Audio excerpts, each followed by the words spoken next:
Inikahit naman ni incoming Foreign Affairs Secretary Perfecto Yasay ang international community na makiisa sa pagkimog sa China na respetuin ang magiging desisyon ng Arbitration Tribunal sa isinampang kaso ng Pilipinas kaugnay ng territorial dispute sa West Philippine Sea. Si Joy Gumatay sa detalye. Ilang araw bago sumapit ang Hulyo 7 o ang araw kung kailan maglalabas ng desisyon ang UN Permanent Arbitral Tribunal, hinikayat ni incoming Foreign Affairs Secretary Perfecto Yasay ang ating mga karatig bansa at lahat ng miyembro ng international community na hipukin ng Chinang respetuhin anuman ang kalabasan ng inihain nating reklamo tungkol sa inilatag nilang 9-dash line. Dito kasi inaangkin ng China ang 70% nasasakupan ng West Philippine Sea. Ito ay dahil signatory countries ng United Nations Convention on the Law of the Sea o UNCLOS ang Pilipinas at China.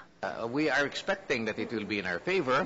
I am sure China expects that it will also be in its favor. But we'll hope for the best.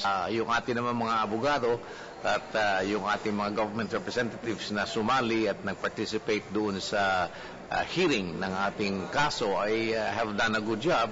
Dagdag pa ni Attorney Yasay, posible rin na win-win situation ang kalabasan ng kasong ito at kung mangyari ito ay handa namang tanggapin ng ating bansa.